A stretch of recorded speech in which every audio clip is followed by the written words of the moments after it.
Iran সমর্থিত হিজবুল্লাহর দীর্ঘদিনের নেতা হাসান নাসরাল্লাহর হত্যার ঘটনায় পাকিস্তানের বিভিন্ন শহরে শুরু হয়েছে তীব্র বিক্ষোভ।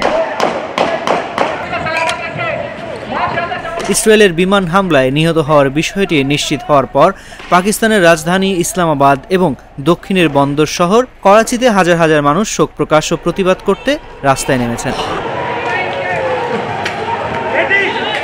ইসলামাবাদে প্রায় 4000 জন মানুষ, বেশিরভাগই শিয়া মুসলিম, বিক্ষোভ মিছিলের আয়োজন করেন।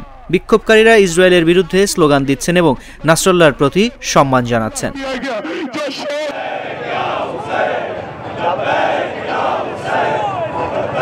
এদিকে করাচিতেও প্রায় 3000 মানুষ শোক সমাবেশে অংশ নেন। হাসান নাসরাল্লাহর স্মরণে জানাজা এবং প্রতিবাদ মিছিলের আয়োজন করা হয়েছিল।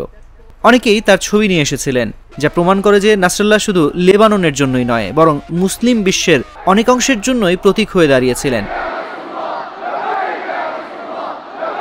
হাসান নাসরাল্লাহর মৃত্যু শুধুমাত্র হিজবুল্লাহ বা লেবানন নয়, বরং সমগ্র মধ্যপ্রাচ্যের রাজনীতিতে একটি বড় ধাক্কা হিসেবে দেখা হচ্ছে। পাকিস্তানের শিয়া গোষ্ঠীগুলোর মধ্যে তার প্রতি যে আবেগ ছিল তা এই বিক্ষোভে স্পষ্ট হয়ে উঠছে। বিক্ষোভকারীরা শুধু প্রতিবাদ করছেন না, তারা নাসরাল্লাহর আত্মার শান্তির জন্য বিশেষ প্রার্থনার আয়োজন করেছেন। ইসলামী শিয়া সম্প্রদায়ের অনেকেই তাকে তাদের নেতা হিসেবে দেখতেন এবং তার মৃত্যু তাদের মধ্যে গভীর শোকের সৃষ্টি করেছে। প্রতিবাদ মিছিলে নেতারা ইসরায়েলের বিরুদ্ধে কড়া বক্তব্য দেন এবং পাকিস্তানের সরকারের প্রতি আহ্বান জানান যে তারা আন্তর্জাতিক পর্যায়ে এই হত্যার নিন্দা জানাবে। তারা একই সঙ্গে হিজবুল্লাহর প্রতি তাদের সমর্থনের কথাও পুনর্ব্যক্ত করেন। এই ঘটনার পর শুধু পাকিস্তান নয়, বিভিন্ন দেশেও প্রতিবাদ শুরু হয়েছে। বিশেষত মধ্যপ্রাচ্যে নাসরাল্লাহর মৃত্যুতে সমর্থকরা গভীর শোক প্রকাশ করছে। এর প্রভাব কিভাবে ছড়িয়ে পড়বে তা এখনো পরিষ্কার নয়।